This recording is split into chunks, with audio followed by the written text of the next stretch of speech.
developed waterways became the lifeline of China, transporting food and goods and military supplies. Market towns multiplied, and the merchants and artisans of Suzhou prospered, supplying silk, tea, and other luxuries sought by the rest of the empire. Suzhou's riches even traveled as far as Rome and Persia.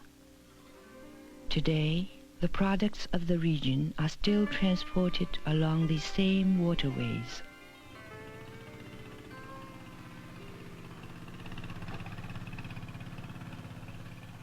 The people of Suzhou like their fish absolutely fresh, in fact, jumping. So every day fishermen bring their catch from Lake Taihu to local collecting stations. The melodious call of the fish collector sings out the name, the weight, and the price of the catch.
The Yangtze Delta is the rice bowl of China, and rice is honored and revered as a symbol of the farmer's hard work. In the paddies, you can always hear light-hearted banter. It's the farmers' way of easing their back-breaking task.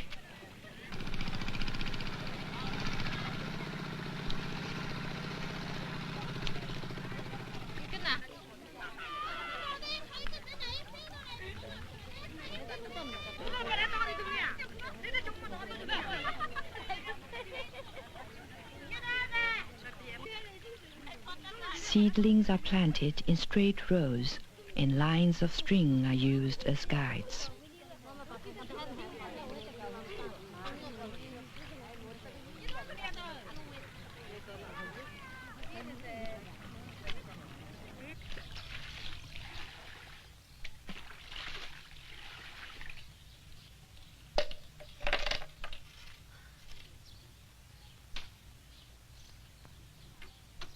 The women of the region are known for their femininity. They are equally admired for their industriousness. Sometimes they carry water to irrigate hillside orchards, and with apparent ease they balance the buckets without spilling.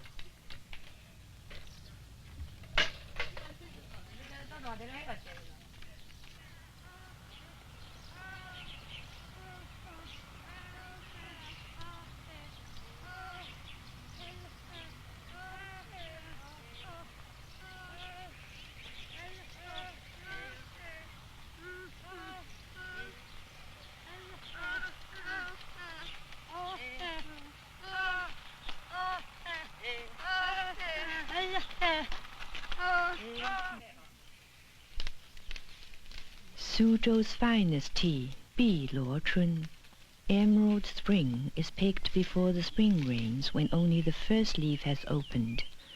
For different grades of tea are determined by when they're picked. Roasting is done by hand, so that the drying process called sweating the tea can be regulated by touch. Implements are not used, as they may bruise the leaves.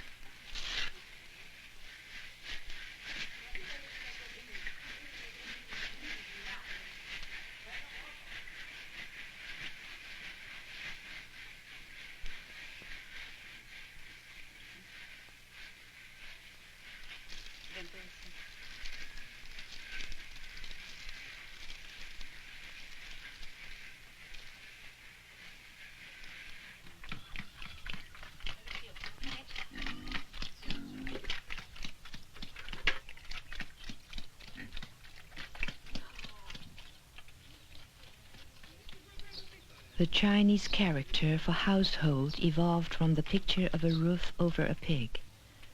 It symbolizes family life derived from the land, a life finely tuned to basic values.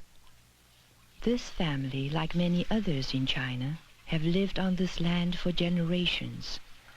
Their house was started by the grandfather, completed by the father, and handed down to the eldest son. A meal on the farm is simple, yet it is prepared with care. Rice is served at every meal. Nothing is wasted. Even drippings from rice are saved to feed the pigs.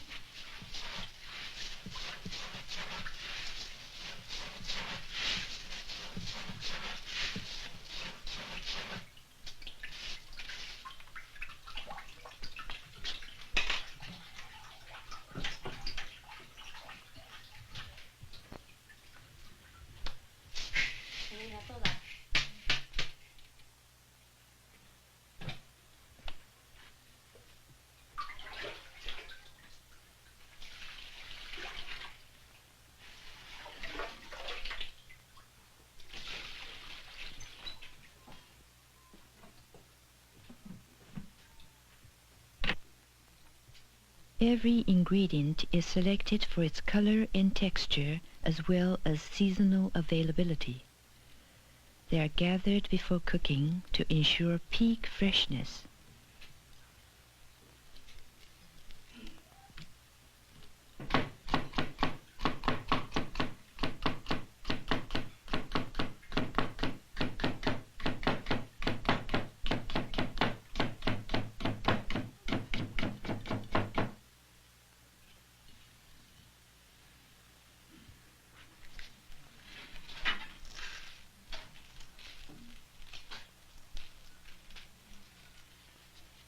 Zongzi is made from sweet rice wrapped in water reeds. It's a festival food eaten on the 5th day of the 5th moon to commemorate a loyal minister of the 3rd century BC. He was falsely accused by corrupt officials and was banished from court. He threw himself in the river to prove his integrity. Since then, people have made zongzi as an offering on the anniversary of his death.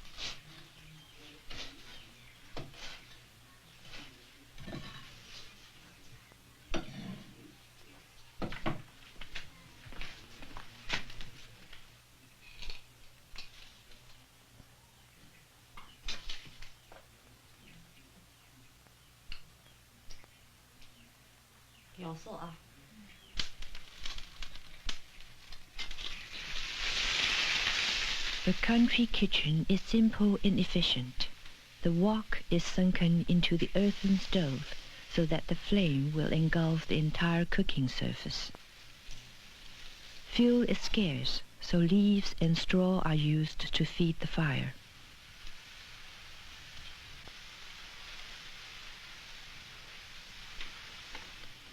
Stir-frying is a quick method of cooking that uses a burst of high heat to cook this regional dish, fresh chives with eggs.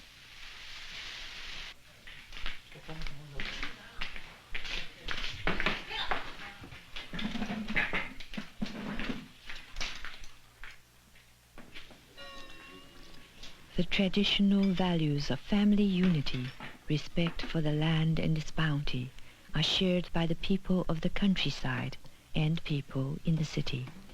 City dwellers have always maintained close ties with their ancestral land because the values of the country were regarded as a source of moral strength. The deep bond between city and country created a constant flow which continues today. Suzhou became a center of commerce and wealth by the 13th century.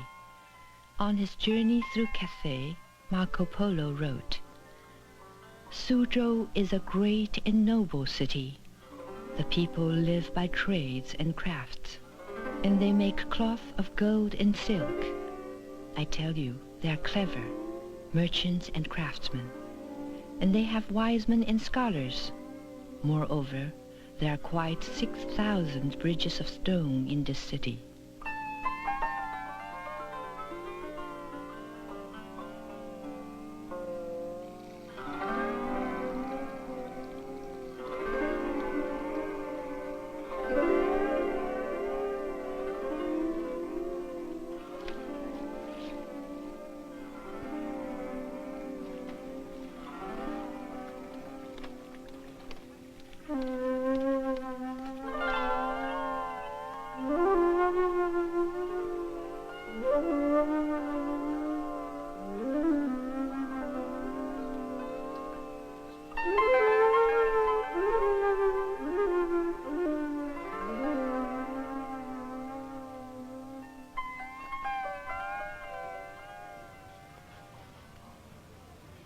Suzhou is a city crisscrossed with a double system of canals and streets. Almost every house opens onto a street in the front and a canal in the back. At one time, all services and vending were conducted on the canals.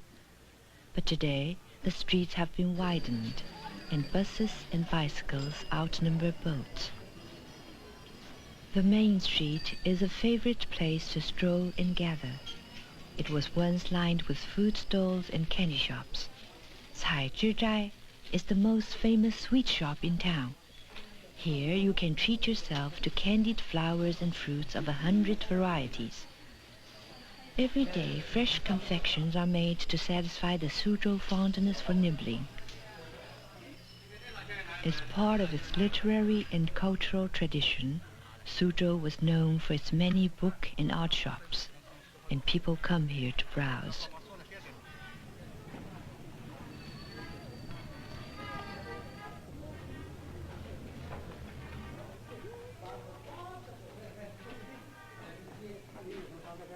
Connoisseurs like to collect miniature rocks, appreciated for their fantastic shapes.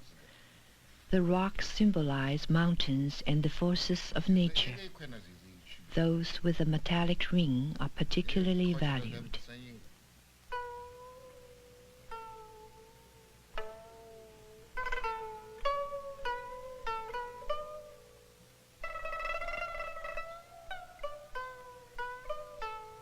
Embroidery once graced every aspect of daily life. The women of Suzhou were adept at the art, embellishing apparel with fine stitchery and subtle colors. Today, Suzhou embroidery is made mostly for foreign markets. Some women still work at home, but the patterns and colors are now assigned by the government workshops.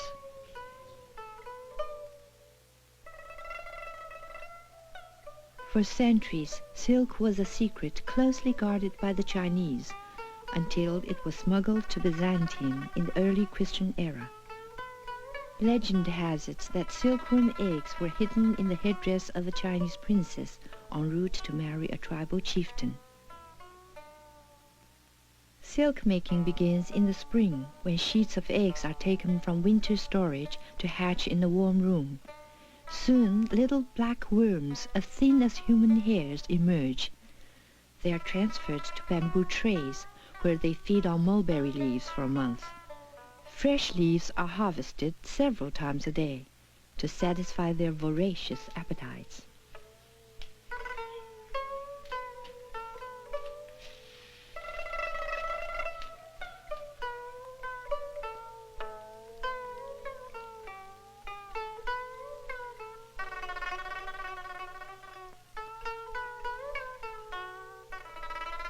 As the worms grow, they will molt 4 times, finally becoming translucent. 5 days later, they climb the mountain of tufted straw. Soon, each worm spins a snowy cocoon of silk. The cocoons are then harvested, boiled, and unraveled in a single filament. Now weaving of the fabric begins. By the 15th century, the city accumulated great wealth and became a flourishing center of art and culture. Poets, painters, and scholars gathered here, lavishing their creativity on literary pursuits, art collecting, and the building of exquisite gardens. But always there was an emphasis on the essential, not ostentation. The residential streets have white walls and simple doorways. It is not possible to know whether they lead to a humble house or a celebrated garden villa.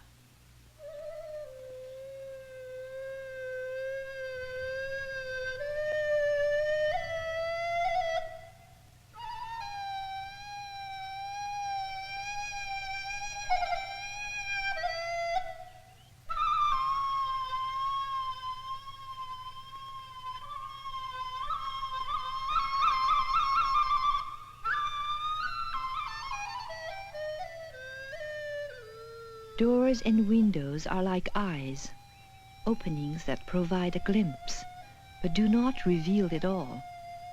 An infinite number of experiences are choreographed into a small space. Each step brings a surprise, the sudden illusion of distance, or the reappearance of an interrupted vista.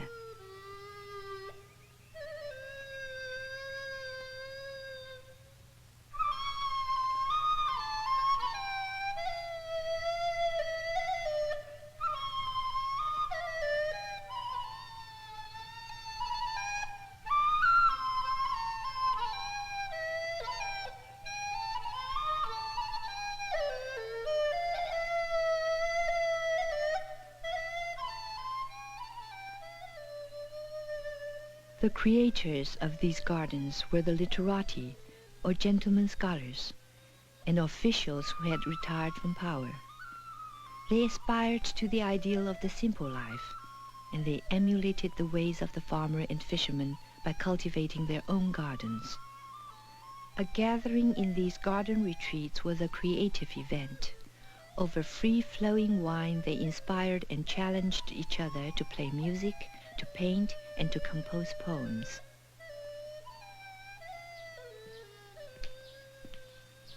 Storytelling holds a special place in the life of Suzhou, where culture and moral values have long been transmitted in the oral tradition.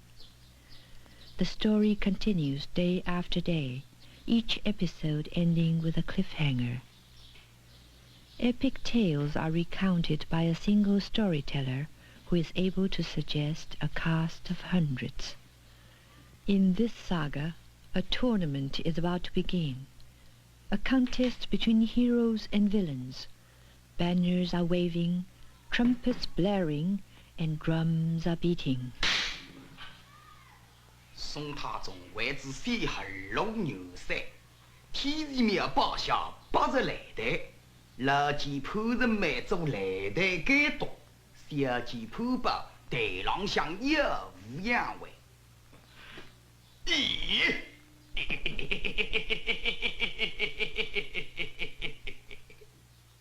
铺包母后，爹爹，孩儿在，西宫的异响痴痴荡荡，只听见。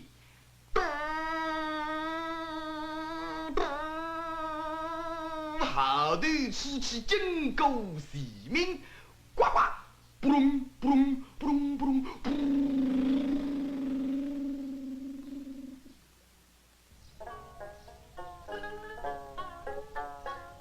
The romantic tales are counterparts to the soap opera. In this episode, the heroine's family has gambled away an entire fortune, and their prized garden is about to change hands. 他们心目相对，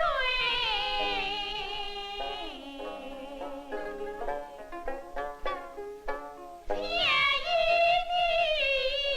你都是爱心中却也近。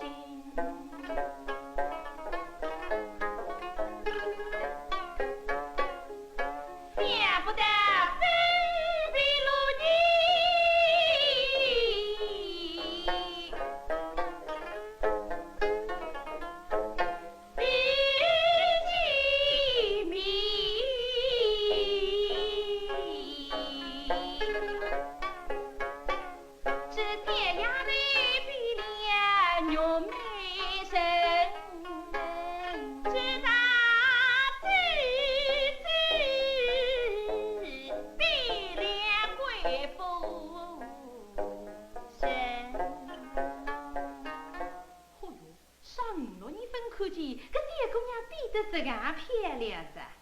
你看她。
The gardens of Suzhou are no longer the exclusive domain of the privileged few.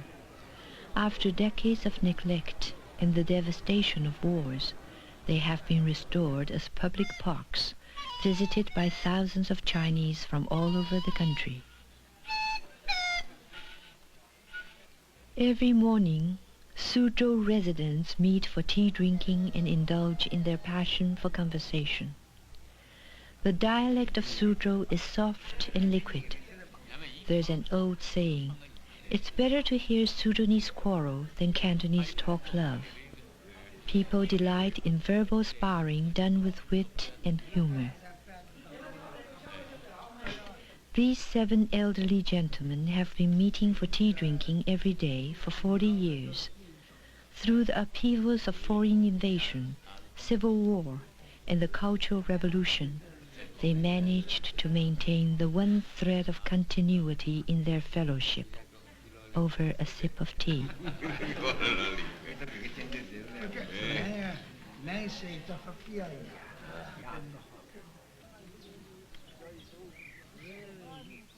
Tea is not just a refreshment, according to Cha Jing, the classic of tea. It is a help to return man to his starting point.